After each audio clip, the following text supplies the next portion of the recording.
Supply chain assessment with vendors, 6 items to consider. Hi, my name is Vishal Singh. I want to give a little background about myself. I have experience in the IT field for 25 years. I hold a bachelor's degree in computer information systems and a master's degree in cybersecurity management. This channel that I have created is for quick, informative issues related to the IT field. In this presentation, I want to talk about 6 items that should be considered with vendors when dealing with IT systems. These 6 items are threat vectors, mean time between failures, mean time to failure, mean time to restore, recovery time objective, and recovery point objective. These items should be documented in a vendor's service level agreements, also known as SLAs. When working with vendors, an organization needs to think about the possible threat vectors being introduced to the IT environment. Typically, these threat vectors can become possible with any phase of a system from design to production. If vendors have access to network resources, then it is important to monitor user activities. Mean time between failures. To calculate MTBF, the formula is total uptime divided by the number of breakdowns. For example, you have 10 cooling fans running for 250 hours each. First, you have to calculate the total uptime before using the formula. 10 cooling fans times 250 hours equals 2,500 hours. Let's suppose 4 fans fail during that time. So we divide 2,500 hours with the 4 failed fans. This gives us the MTBF of 625 hours. Now that doesn't mean that the cooling fans can last 625 hours before failure. It only predicts the behavior of 10 cooling fans as a group, not as a single unit, or in this case, a single cooling fan. The concept of MTBF is to predict the behavior of the group. Mean time to failure. This applies to assets that are non-repairable. So when they fail, it's time to replace them.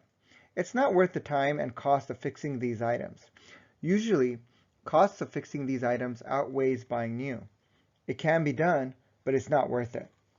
MTTF can be beneficial to your organization to improve the maintenance of the equipment. This can reveal an appropriate scheduled maintenance, purchasing certain parts, or stocking them in an inventory room. MTTF differs from MTBF because it applies to non-repairable items.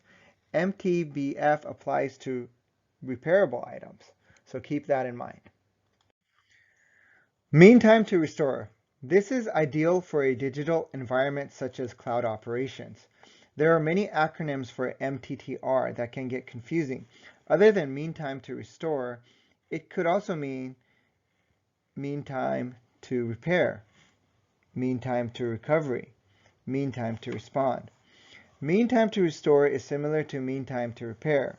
Mean time to restore is a variation of mean time to recovery. Mean time to respond is usually referring to the time it would take for someone to come take a look at the issue and not necessarily receive a solution. Keep in mind the word mean could be referred to as the average time it would take to fix the issue. It could be shorter or longer depending on the issue. The organization needs to look at the SLA, the service level agreement, and what the vendor's definition of mean time to restore is.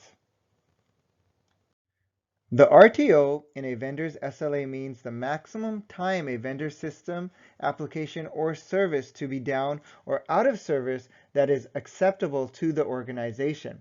Any time longer than the stated RTO, then the organization may have serious consequence of losing productivity, which equals loss of money or income for the organization. RTO factors in the amount of time it would take to restore a service ideally without having consequences. The RPO, recovery point objective, means that at what point can a system be restored at? Think of backup. If a system crashes, can the organization recover their data and only lose 2 days worth of data entered or 5 minutes worth of data that is lost? How much data is the organization going to lose? Is it minutes, hours, or days. This is where redundancy comes into play. Usually, RPO costs more if it can recover 5 minutes before a crash versus hours or days. So closer the recovery point, the more it will cost the organization for that service. When it comes to risk management, these are the 6 acronyms to understand when reviewing a vendor's SLA. The terms and definitions should mean the same between the organization and the vendor.